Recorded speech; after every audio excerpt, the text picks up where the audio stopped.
So, hello. How's everybody doing? Good stuff, guys. I hope everybody's having a great day. This is 50 pips, rocking and rolling here, 6th of April, 2015.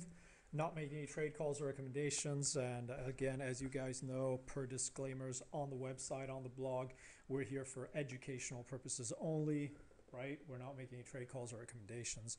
And basically, we're here for educational purposes only. So again, what I like to do here is every quarter or so we like to hold these live Q&A sessions, and basically it's just to give people a chance to ask any questions they might have about the blog, about the charts I post or whatever, right? Just to, because sometimes people have to go through old material, so it's just not that convenient. It's always better to give people a chance to ask the questions live, right?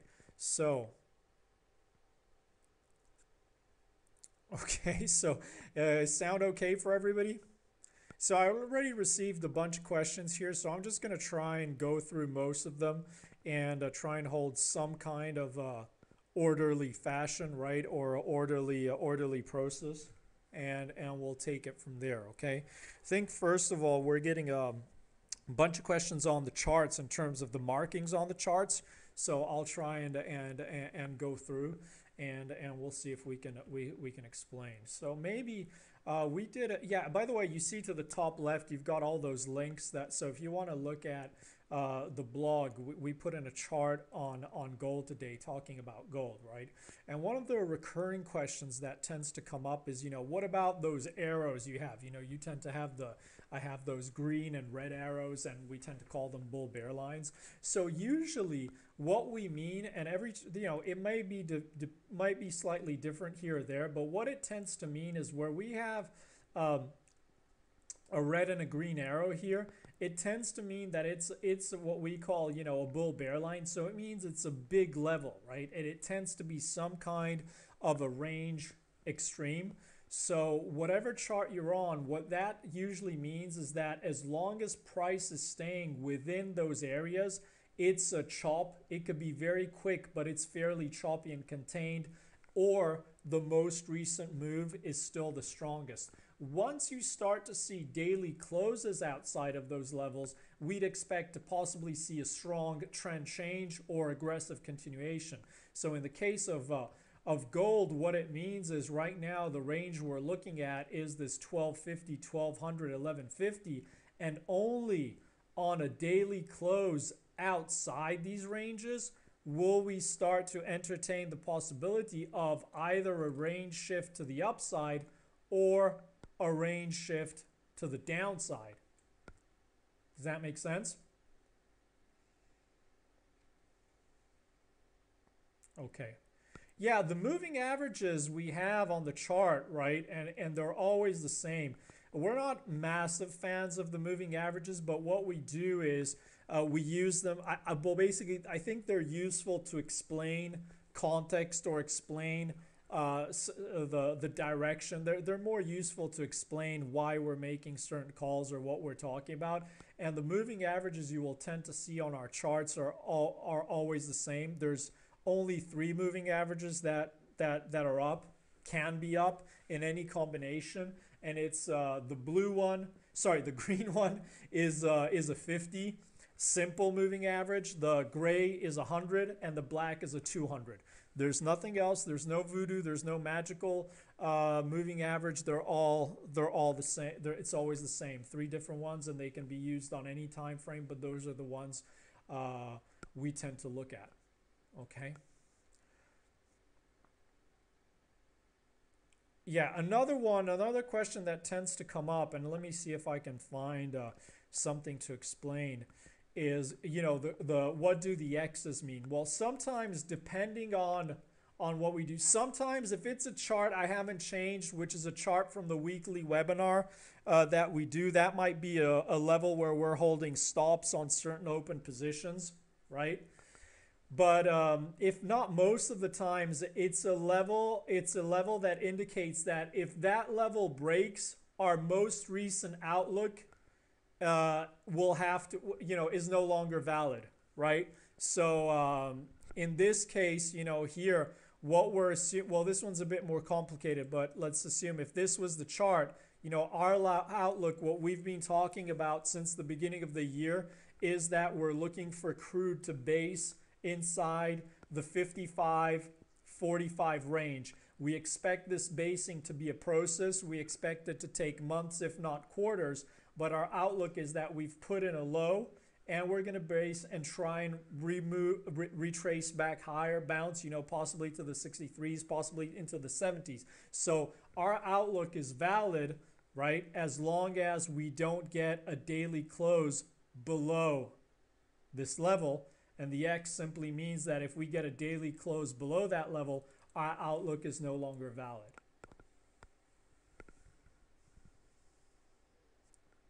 Okay. If you have any other questions on the charts, you can shoot.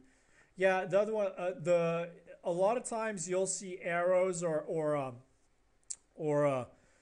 you know, the red arrow or the green arrow. It doesn't necessarily mean it's a trade. I don't post those anymore. We used to post this. So what I try and do, always time permitting, is any of the trades from the weekly webinars, those I take those markings off. So again, they're not, the charts are not calling trades. They're not meant to say what trades we're in or anything. They're just, the charts are just trying to pay it forward, just try to give a bit of context to and explain some moves. So really the markings are usually just there to try and help the explanation, right?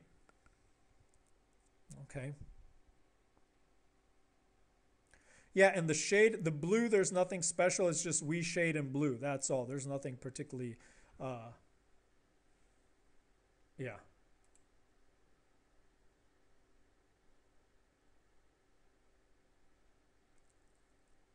So do we find more importance in candle highs or closes for horizontal support lines? Okay, so if I think is what you mean is would we, if we're drawing a line on our chart, if we're trying to draw some kind of support or resistance, would I look at the candle spike high of the wick, or would I look at the actual body? Mason, is that the question? So let's get yeah. Again, as usual, you'll see most people get frustrated because I always say it depends, right? Because everything depends. I know people like to have perfect answers, but it depends.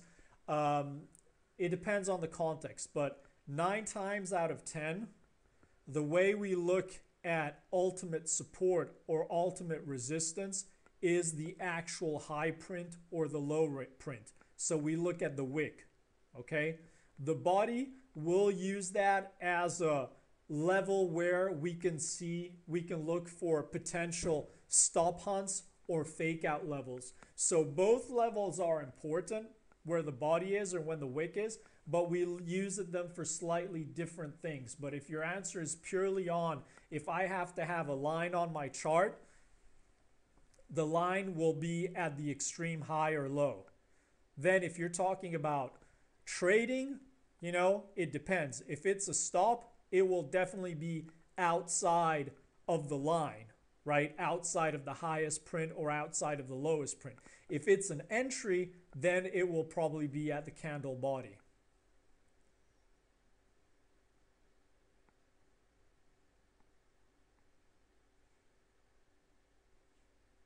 Okay. And again, we always look at just normal candles. We don't look at line charts or anything else. That's what we focus on. Does that answer your question? Cool. Okay, rock and roll. How much can a pro trader make trading Forex? Again, that depends on a gazillion things. It's impossible to answer, right? Just to give you an example, same account size, if somebody's trading with 1-to-1 leverage, somebody's trading to 1-to-5, you know, it's impossible to answer that question. The only thing I would say is keep in mind that the higher the leverage, the higher the risk, and most probably the more difficult it will be to hold sustained high results, because sooner or later the leverage is going to come back and bite you, okay? So most often than not, the lower the leverage, the better, okay?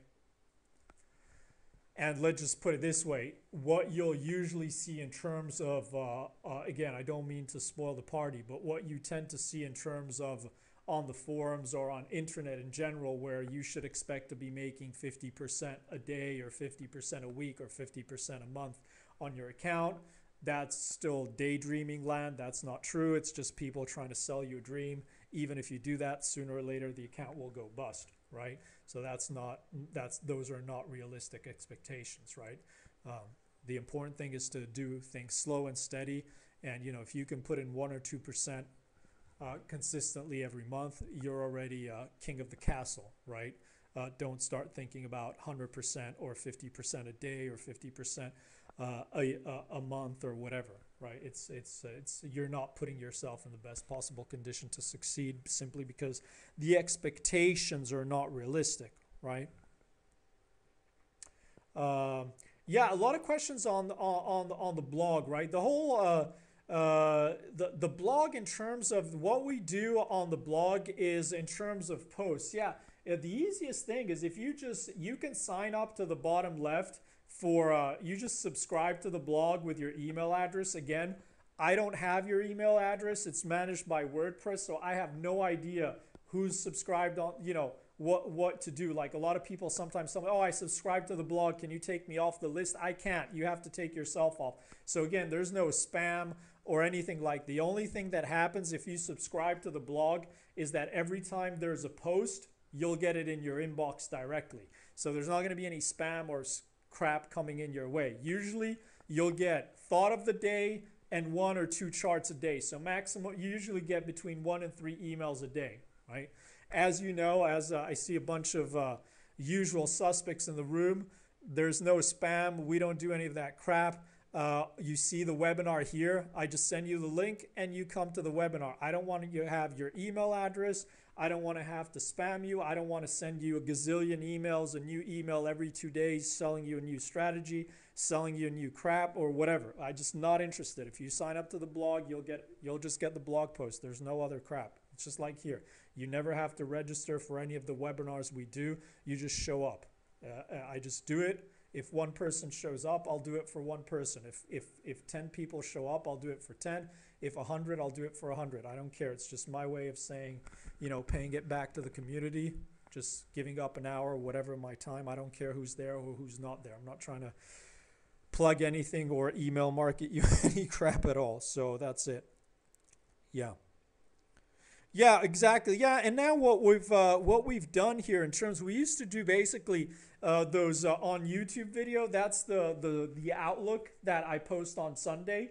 And what I've been doing for the past, well, this has been going on for years, but basically I think maybe for the past year or two, what's been going out on Sunday is basically a 10 to 15 minute video on YouTube where I just talk about, 4 or 5 charts, 6 charts, which I think are the most interesting charts for the week.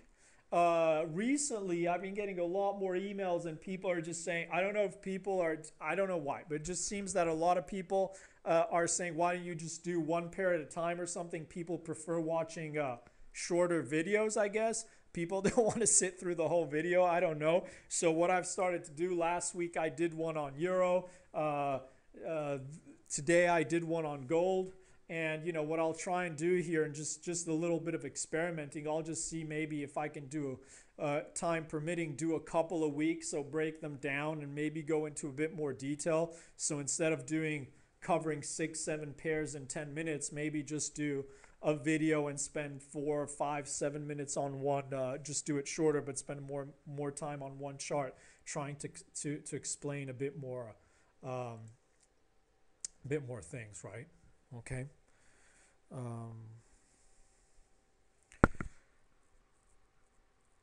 Yeah, that the giving back, that's just no big deal. It's just a page on the blog, and this just if you want to do something, there's a cause you like, those are just 3 causes I like, and what I tend to do is I like to give back. It's no big deal. There's just 3 kind of ways to try and promote different things. It's not mandatory at all. It's just something I like to do. So there's no big deal, right? Again, I'm not going to look at too many charts today, really. Is there a way to know if euro has posted a low for the year? Yeah, well, hey, Mario Draghi is asking the question. So, Mario, you should know what if euro's posted a high or low for the year, right? Our outlook, you can look on the blog. Our outlook is on euro, is there on euro. It hasn't changed. Outlook is that that FOMC spike low is a base that's holding, and that the rotation is back higher to the FOMC highs, and we still have some unresolved business to take care of up here in the. So that's pretty much what's going on. Similar to what's going on cable, right?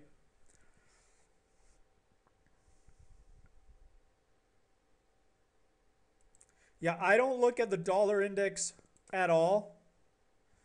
I just don't think it's not interesting to me. If you like to look at the dollar index, you can. I would just make sure you understand what you're looking at, understand what the weighting is, right, which is predominantly euro. So I don't think there's a lot of edge, and I don't do it. If I had to break if I had to break something up, I'd prefer to break it up as, risk currencies, commodity currencies, carry currencies. I think that makes more sense to look at it. Right? So yeah, funding currencies. But if not, I don't, I don't think I don't need to, I don't think it adds anything to what I'm doing, right?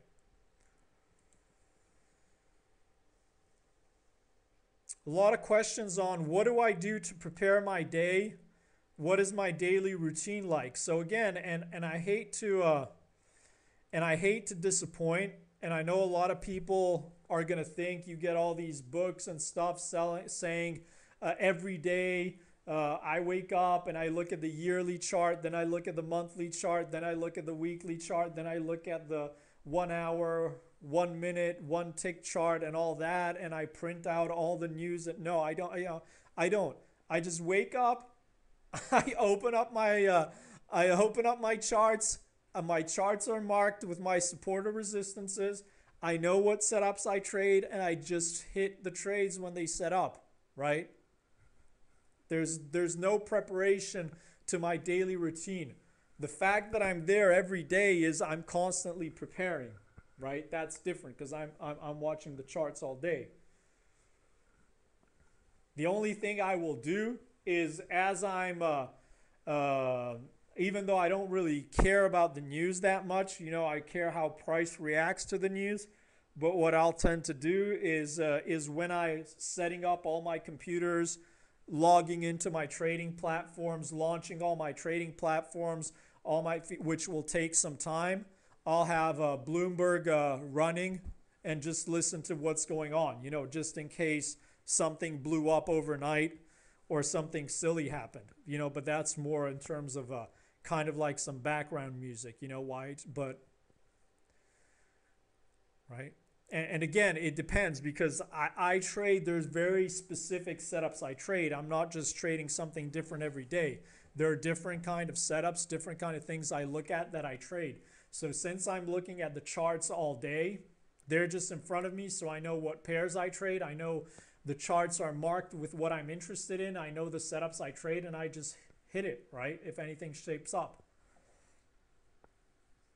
Yeah, well, yeah, Ray, because you're in the weekly webinars, that's easier for me because since I'm in this, since I'm also doing the weekly webinars, and that also helps me be a bit more structured because all the charts are marked up with possible trade zones or whatever, so they're just there.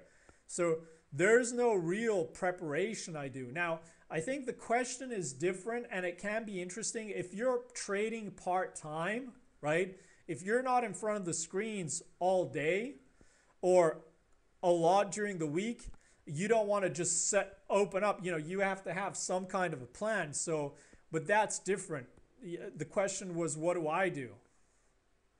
If you're working and you can only look at the charts at the end of the day when you're finished work, well, then you'll probably go look at what happened on the day, look at how, market reacted at support or resistance and try to make a plan for tomorrow, depending on what you're trading. But for me, it's different, right? I don't need to get up to speed. Okay, there you go. The only time I really need to get a bit more up to speed is on Monday, right? Well, if I'll show up on Monday, I have to see if something's happened over the weekend, if we've had some big gap ups or downs, but if not, I'm pretty much always in touch with the market, right?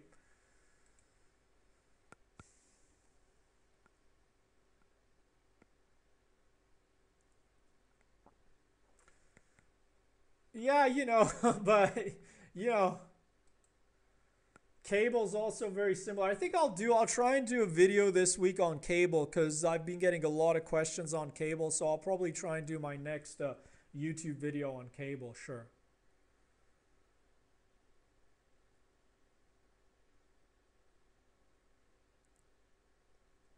Are there any pre or post trading session routines that you follow to prepare and review? Karen, do you mean for the weekly webinars?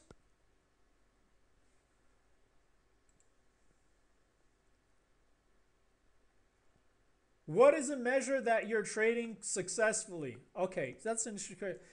Well, the obviously, if you're trading to make money, right? So the ultimate goal is to make money, but it's very tricky uh, to measure yourself success, especially when you're starting, based on if you're making money or not, or how much money you're making, right? Because at the beginning, you're going to be learning, or if you're short term, you could be losing making money. You shouldn't put too much pressure on yourself on your P&L. If you're only focused on the P&L, you might trade scared, you might trade too aggressive. What's important, whatever you do, is to have a plan, have a strategy, have a system that you're trying to implement. Of course, before trying to take a strategy live, you want to make sure that it's net profitable on balance if traded correctly, right? So then when you go live, I would measure myself on how well I'm doing at respecting my rules, right? Because you can win the wrong way. What do I mean? I mean, you could do something silly and get lucky and make money. So you don't want to just say, okay, that was a great day because I levered up like a crazy man and a crazy woman. I winged it and I made money, right? Because that winning the wrong way is still wrong. What I would do is you have to have a plan and you have to measure your success on how well you are in respecting what you're supposed to do, what you've told yourself, what you've defined you're going to do. Then, if you do that correctly, if you follow your rules, if you follow your plan, etc., a consequence of that will naturally be that you'll be profitable, right? So I'd kind of look at it in a slightly different way. Then, of course, I'm going to go back to what I always say is it depends, because how do you measure success if you're trying to define a strategy is going to be different than if you're demoing a strategy, and it's going to be different than if you're trading live, right? Because you're going to be at different stages of the game. That's a good question.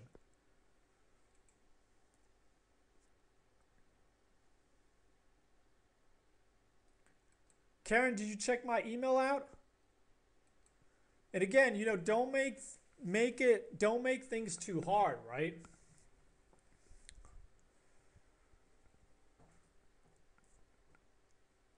Yeah, on the again, if you want, there's a link to the top there. You can go and look at the weekly webinars, and there's a frequently asked question post there. So you can pretty much, if you take the time to go through the FAQ, you've got all the questions there. Again, I don't particularly want to, I can talk about it if you want to, but I'd say you've got all the answers you want there. The focus is that, sure, I'll call my trades in there. I'll call my open positions, but and the purpose is really to not for it to be a signal service. It's the point is to get you into condition where you know what to do and you can trade by yourself and you learn how to analyze the charts and trade yourself. But more importantly, it's to give you a whole background on the context on how to interpret what is likely to happen and what is likely to happen in all kinds of market conditions when the market is live, and how to stick to your plan, how to stick to an outlook, and what to expect for the market in a live environment. That's what it's all about, right? Because everything's easy in hindsight. Everything's easy in a book. Everything's easy in a PowerPoint presentation. When things are moving live, things are slightly different, right?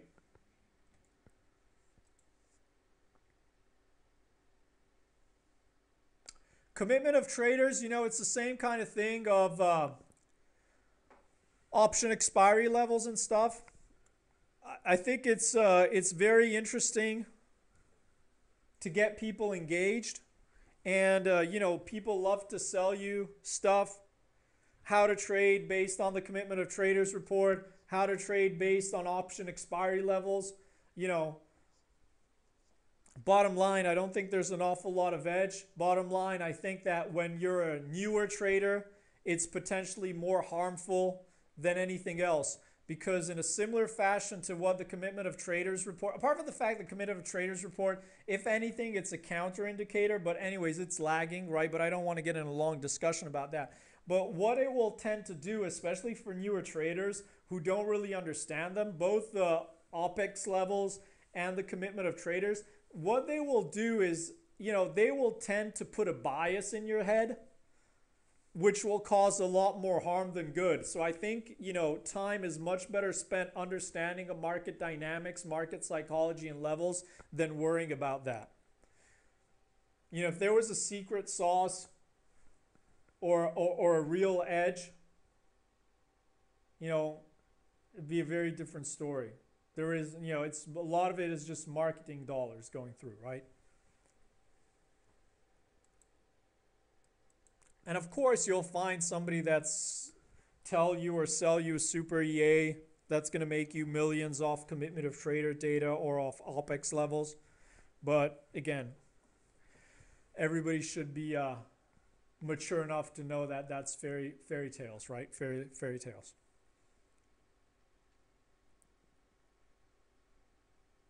Yeah.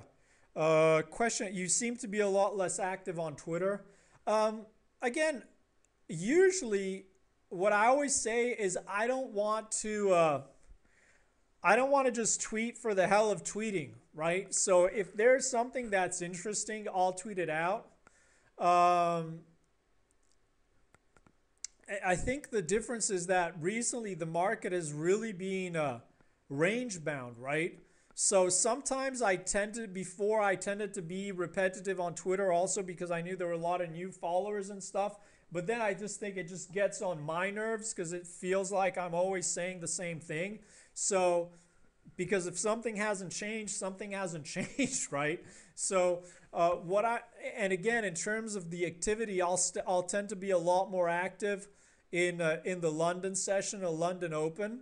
And then if stuff changes, I'll keep on tweeting stuff out. But if nothing's changed, I don't want to, like before, I used to retweet again stuff for the US session in case people have missed it. But again, if you're interested, it should be fairly easy to just look back on the feed and see what I said earlier on in the day, right? And if I haven't changed, it means no change, right?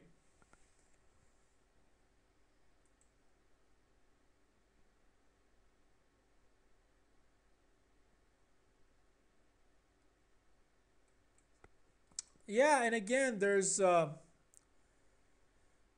really no right or wrong way to trade, right? There's just whatever works for you. So what I'm saying is I'm just giving you my opinion based on my experience from working with other traders and seeing other traders' friends. But I've yet to come across somebody who's entirely relies on a commitment of traders' data to trade or to make a living or on OPEX levels. You know, if anything, they may present opportunities, but for the well-rounded trader at times. But I think especially if you're starting, it's overkill. At best, it's an overkill. At worst, it just gives you a lot of bias, unnecessary bias, I feel.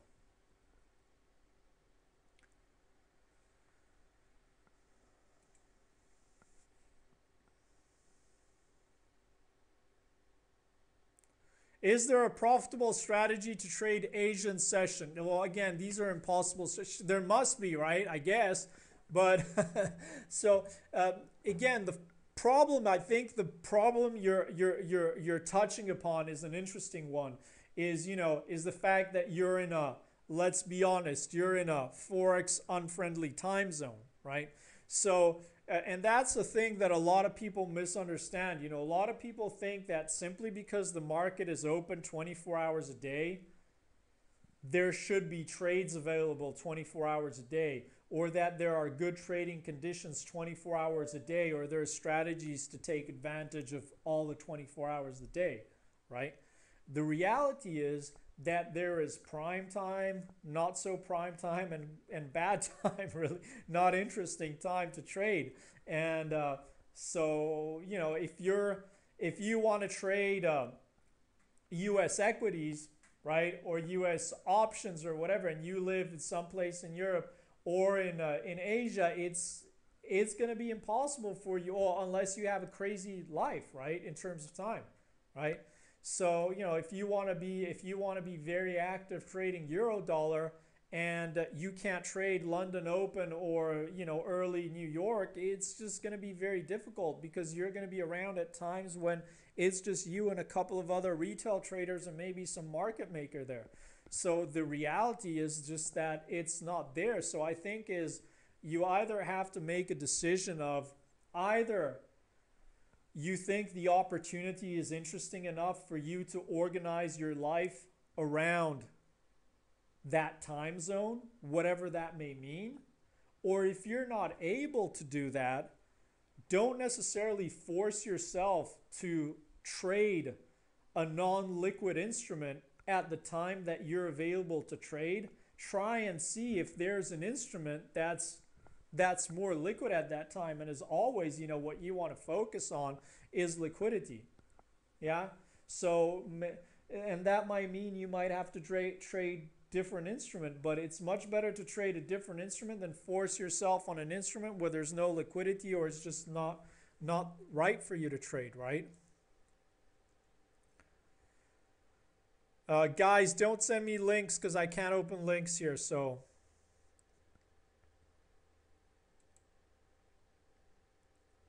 but again, you know, if you want to be, you know, if you want to rely solely on forex trading to make a living, and you know you have to trade Europe, and you know Europe, and when Europe's overlapping with the US, after that it's just dead. You know, you can start trading forex at, you know, at 3 p.m. New York until 6, but there's really no point. You know, globally speaking, over the year, you know, there's not a lot of point. Yeah, if you only trade the last hour of the U.S. session, you're much better off trading the ES or something like that. Sure.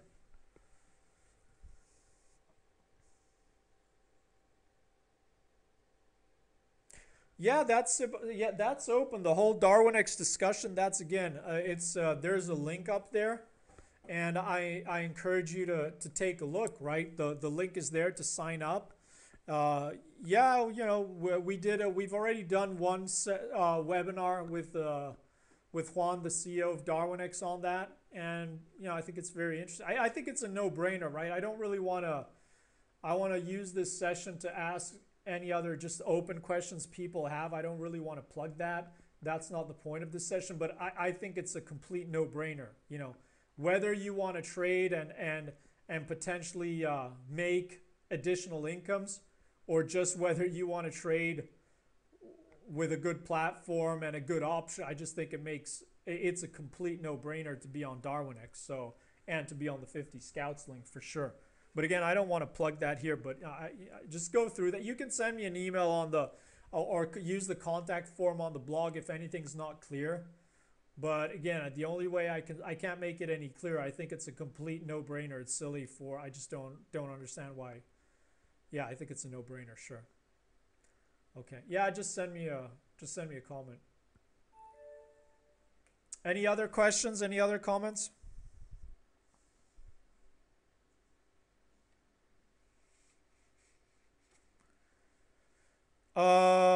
Yeah, yeah, on the weekly webinars, no, it's a monthly subscription, so you can just But yeah, if you want a yearly or something, just send me a comment. We can sort something out.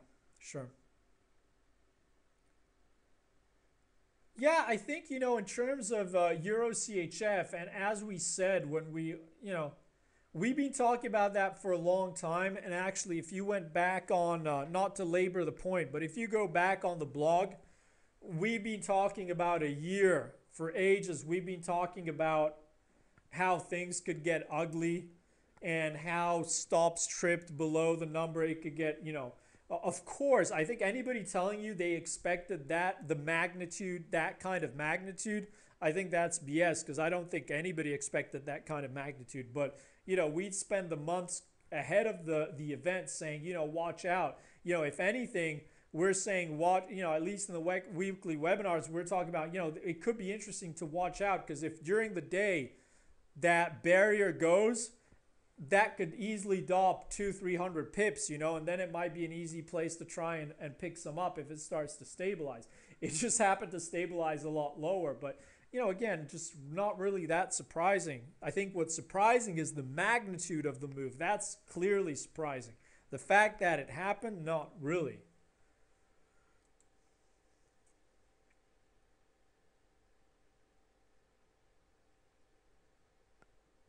Mario, just ask any question you may have, right? If we do it, we tackle them here. That's what these sessions are for, right?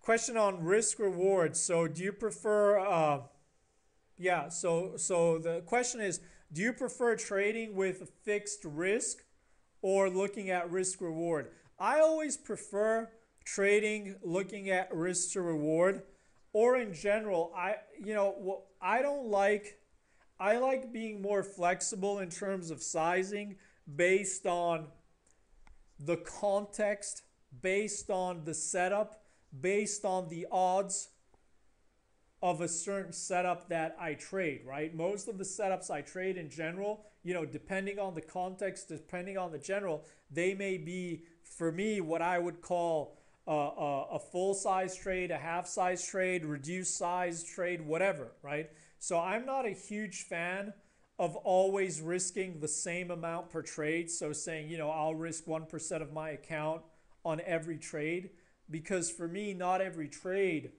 warrants that. I like the flexibility of looking at, different degrees of, if you want, in brackets, liking the trade based on the odds, on the context, on the placement, and in general, it goes to a whole notion of risk reward, right? And because I just think that makes a lot more sense. Again, there's no right or wrong, but I clearly favor one. How long do you hold your trades? Again, it's one of those questions it's impossible to answer. It depends. I can hold a trade for 10 seconds. I can hold a trade for a year. It depends. There's no, it's impossible. Again, we're not looking at charts in detail here.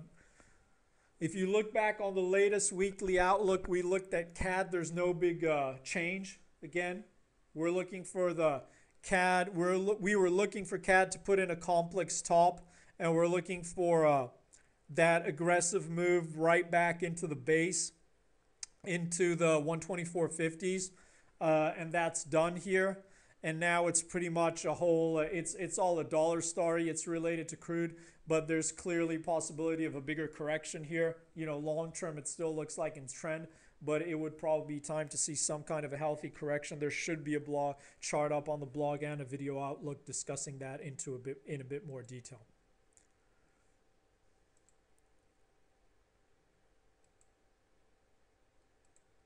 Why is it not good to be undercapitalized? I think that should be fairly self-explanatory, right? Well, the problem is not necessarily, it's not necessarily a question of also undercapitalized. It depends how you want it, but then you might discuss semantics. But yeah, usually what happens is just people just trade far too much leverage, right? Right. So the kind of discussion is people are, I would say usually far too undercapitalized for the expectations they have in terms of return, right? So what that means, they have unrealistic expectations of what would be a healthy or realistic monthly nominal return on that account size.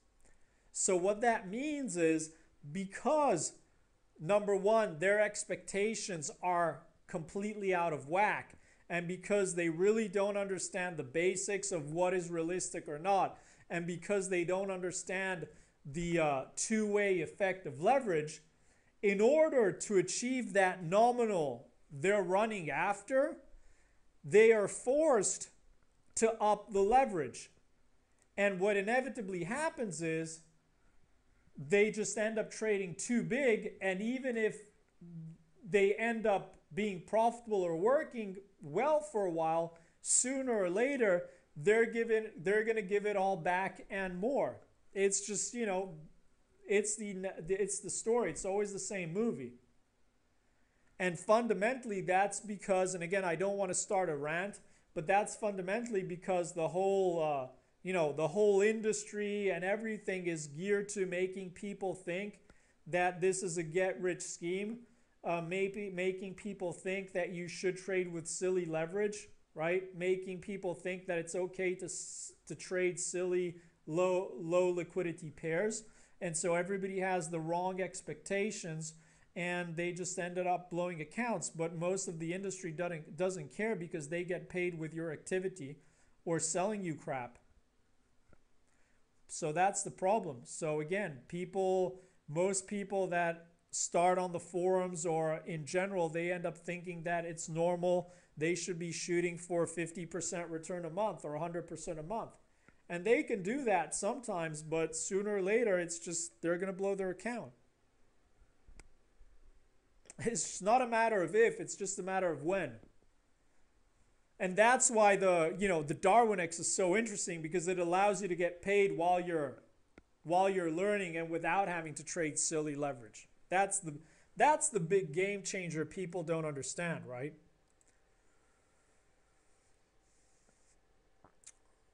Do you like to close your trades overnight, or is it not an issue for you in general? Again, it depends.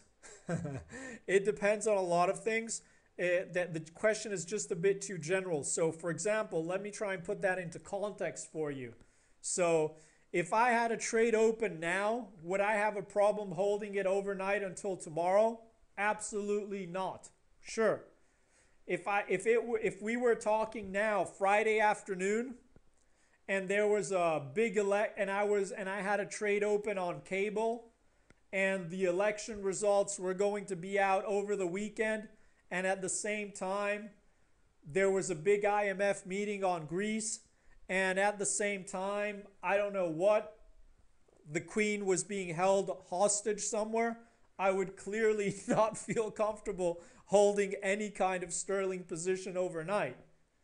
As always, the answer is always, it depends on the context. It depends on the situation. Again, I'm not trying to be difficult, but I can only give you a good answer if the question is specific. If not, I prefer to say it depends than to give you a stupid answer, right?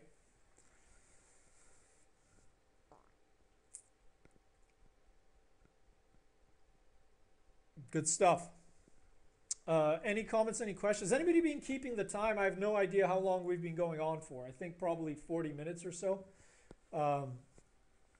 So let's see. We can do another 20 minutes or so if there are more questions. I'm more than happy to stick around. 40 minutes. Okay, cool. Well, let's see. So any more questions, shoot. I'm just going through the list, but I think I've pretty much tackled most of the questions.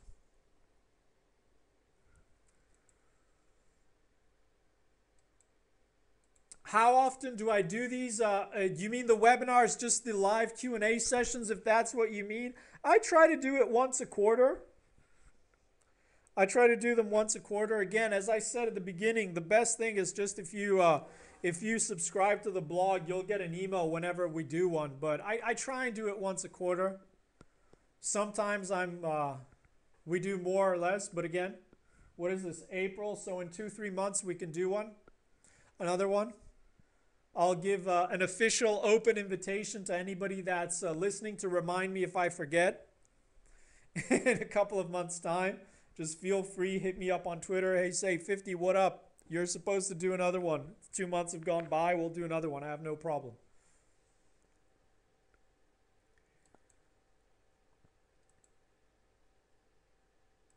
How often do I play golf? I try and play every weekend.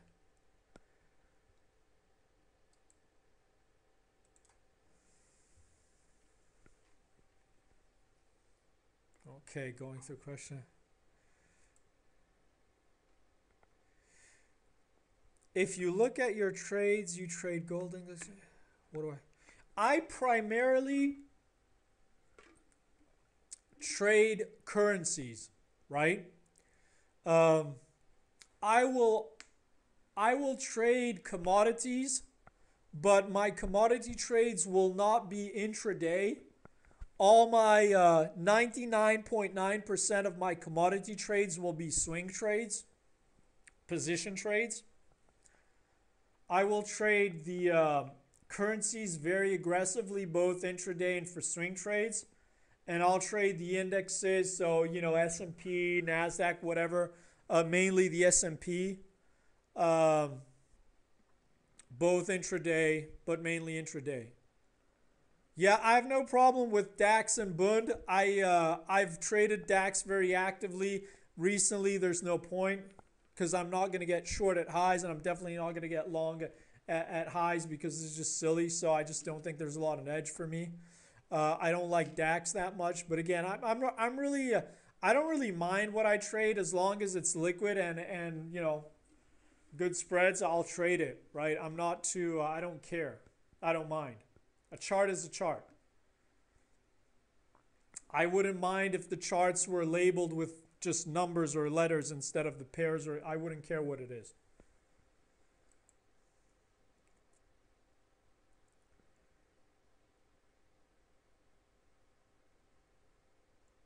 What are your rules regarding positioning each investment? I'm not sure what that means. Could you be a bit more... Yeah, Jimmy, you might want to listen to the recording. We discussed that before. I don't trade in terms of fixed percentage of my account, risking fixed percentage of my account per trade. I prefer to look at different odds or risk and reward than that. And if you're talking about leverage, as always, we say the less, the better. We think that 500 or 400 leverage is ridiculous. We think that 100 is pushing it, right? We think that ideally 1-to-1 leverage is perfect. Don't have a problem with 1 to 10, something like that, right? But clearly, to keep it, because again, also it depends on the context and your account size. Smaller account size might be a bit more levered than others. You know, most people tend to think, oh, I wish I'd have a big account because then I could lever up and I could move huge amount of money, right? Usually it's the other way around. The bigger your account, the less leverage you'd want to trade, right? The less you can take on, the better.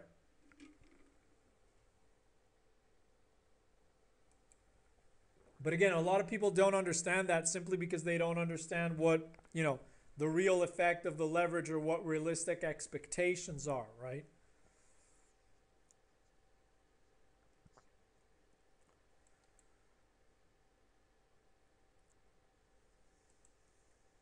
Again, if you have more, you know, if you want more questions in terms of some of the background, I would, if you click on, you see the links in the top left, right? On top, you've got all those web links. If you go on the blog page, just go on the blog, you'll see at the bottom you have the categories. and you can click in the interview section, or in the search, you can just write interview, whatever. But if you go into the interview section, there's a bunch of text interviews that I've done in the past. There's a longer, over 1 hour voice interview. And if you want to go through those, I think a lot more detail to these same questions is there, right?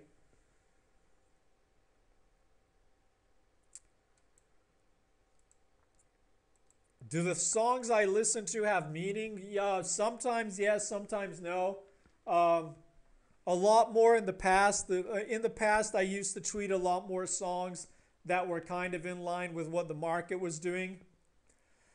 But then, as usual, then you just get so many people take it the wrong way. People get angry. You get haters. So I just can't be bothered to deal with all that negativity. So I just post the songs I'm listening to, right?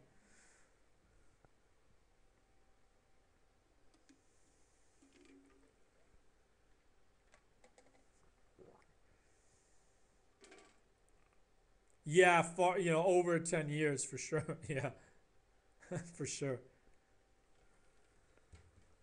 Okay, going through the questions. Any other questions?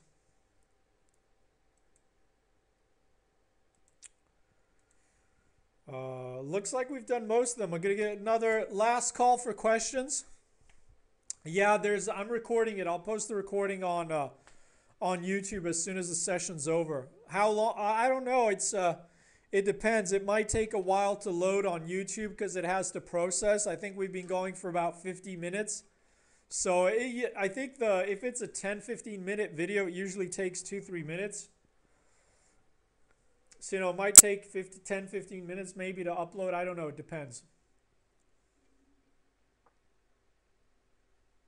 Okay.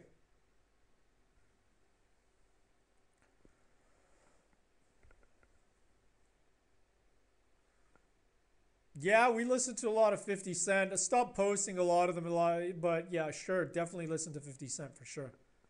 Okay. Okay, rock and roll, guys. Let's call it a day. I'll post the recording on the blog. I'll post the recording. I'll post it on um, on YouTube, and let's see what happens. Okay, I'll keep you guys informed. We'll try and do another one of these in a couple of months. My pleasure, guys. Have an awesome one. And again, thanks for joining. It was fun. Okay, hope it was useful. Bye bye, guys. Take care.